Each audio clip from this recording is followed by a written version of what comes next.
Jared Dillian. Own your money, own your life. I'm Jared Dillian. This is the Jared Dillian Show. Welcome back. We're going to be talking about whether you should dump your girlfriend or not. The answer is, you have one of those magic 8-ball things? You know, the answer is decidedly yes or whatever. I actually have one of those on my desk, and when I get really stuck on a trade, I actually just shake that thing up, and then it just makes up my mind for me. Please call 844-305-7800. That's 844-305-7800. This is the Jared Dillian Show. You can also go to my website, which is jareddillionmoney.com, or you can follow me on Twitter at DailyDirtNap. I should use that magic 8-ball more often. I should use it a lot. If you have a boyfriend or girlfriend, should you check their credit score?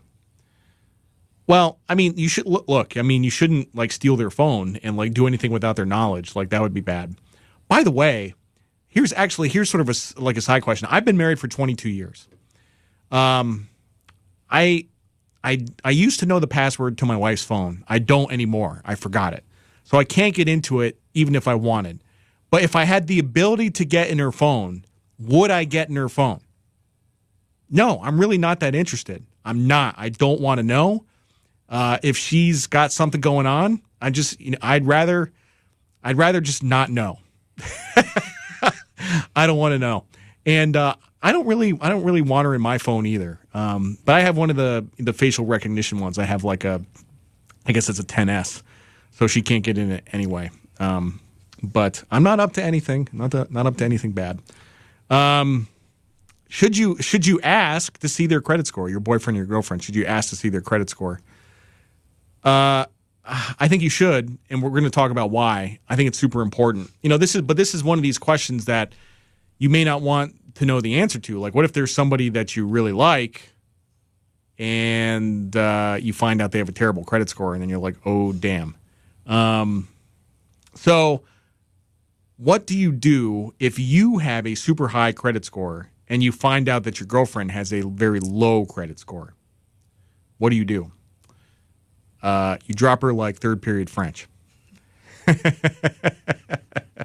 I mean, look, at a minimum, you have to have a conversation about it. It's not like, you know, your score is too low. I mean, you really have to get to the bottom of why the score is low, right?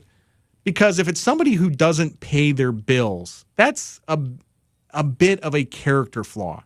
There's two reasons you don't pay or three reasons. One, you don't have the money. Two, you're lazy. Or three, you're just disorganized. And like none of those are good. None of those are good. Like I'm super, type A about paying bills and stuff. You know, I've said I've never missed a payment on anything in my entire life. Not insurance, not credit cards, not phone bills, nothing. I've never missed a payment on anything in my entire life. I did run a balance on a credit card one time, but I paid the minimum, so I didn't miss a payment. I just ran a balance one time. And the thought that I would be with somebody who's just a mess and just can't get it together and just like isn't paying their bills. I mean, it's kind of, well, number one, like that sort of affects like the household finances. And number two, it's kind of an issue of respect. You know, like, can I respect somebody that doesn't have it together? So that's part of it. So maybe you drop her like third period French. Let's talk about what goes into your credit score. So there's three major credit reporting agencies. There's Equifax, TransUnion, and Experian. Equifax was in the news a couple years ago because they had that big hack. I actually had an account at Equifax, and I think that my email was compromised, but there were no consequences to that, so I don't know what happened. But each of them collects data on you. I mean, these are not really nice companies. They suck up a lot of data on you, and they're very strange businesses. They're very strange businesses because you are not the customer. Like, you actually are like the supply. Like, you're the product. You're what's being sold, and they're selling that data to other people. So it's a very strange business. So the scores go from 300 to 850. 300 is I don't think I've ever known anybody lower than a 500. But 300 is the lowest and 850 is the best. For a while, my score was an 850, and then I paid off my mortgage, and my score dropped, which is counterintuitive, but that's how it works. The average score in the country is 687. I think that it varies where you go in the country. So I'm here in Myrtle Beach, South Carolina, and credit scores here are low, and people don't pay their bills here. It's optional. I don't know. If you go to New England or the Midwest, Michigan, Wisconsin, Minnesota, scores, that's where the scores are the highest. They're pretty far over 700. So it varies where you go in the country. If you are below 687, you are below average. And if you are below 680, then you are subprime. I mean, the range for being a prime borrower is between 680 and 740. And if you're above 740, that's good. You're considered super prime. You're a great credit risk. So I guess the question is, do you know your credit score? And this is, this would have been a hard question 10 years ago. Actually, it would have been an impossible question 20 years ago. Nobody knew what their credit scores were.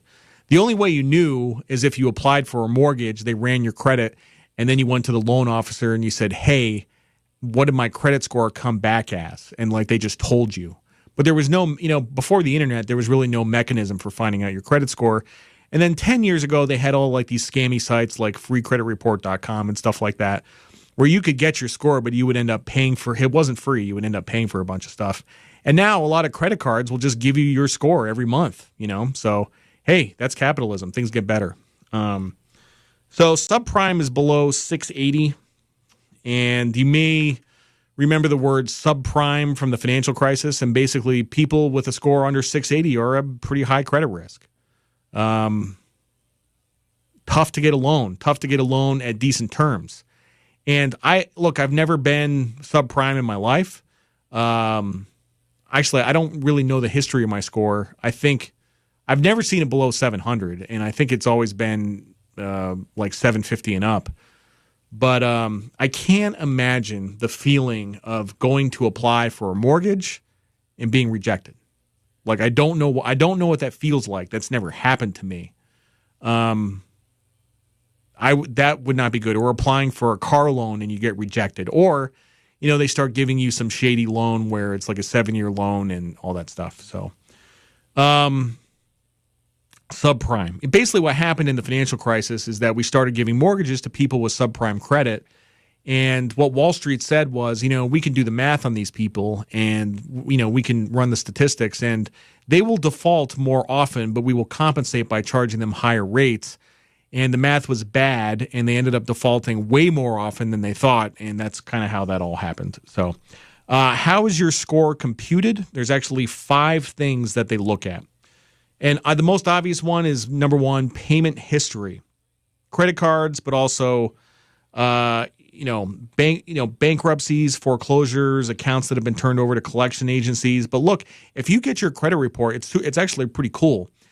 If you look at every account, like say XYZ credit account, like a American Express or something like that, you can see month by month, on time, late, on time, late. And they have that history going back 7 or 10 years.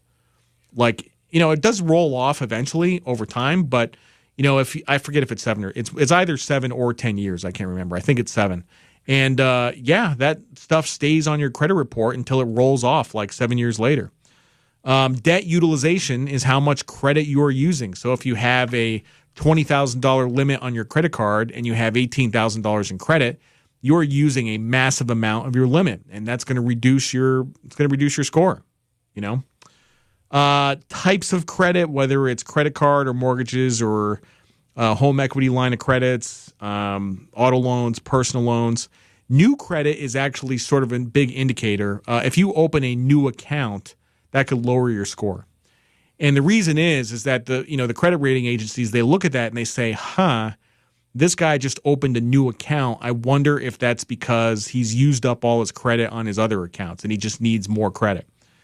And the fifth thing is inquiries. So if anytime you apply for a loan, somebody runs your credit, and actually just the act of them running your credit can hit your score.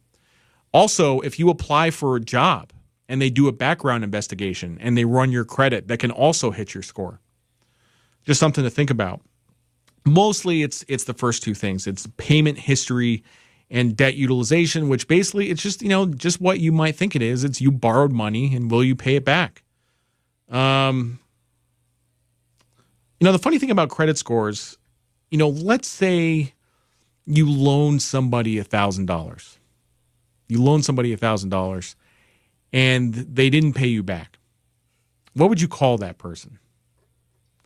You'd probably have a name for them. Like in New England or New York, I'm from New York. So like in New York, if you loan somebody money and they didn't pay you back, you would call them a scumbag. Right? You would just say that guy is a scumbag. People is so why look, this is controversial here. I know. You're not paying your credit card bill. Why? Am I calling you a scumbag? Maybe. Right? Like, think about this. You borrowed the money. It doesn't matter if it's a person or some giant faceless corporation. Okay? It's the same. The obligation is the same. You borrowed the money. And by the way, if you think you're hurting Capital One by not paying that money back, you're not. Number one, you're not hurting Capital One. First of all, they're making a ton of money on the interest. And second of all, like, they've probably sold your account. It's like in like an asset-backed security somewhere, and some guy in Amsterdam owns it. So you're not even hurting Capital One. You're hurting some guy on the other side of the world. Right? Like, so, I mean, if you borrow, it's very simple. I mean, just if you borrow money, you have to pay it back. And that applies for student loans too. And I don't think, I don't know. I don't know what's going to happen. I don't know what's going to happen. But, when you got the credit card, you signed a credit agreement. You agreed to pay the money back. So pay it back. I'm Jared Dillian. This is the Jared Dillian Show.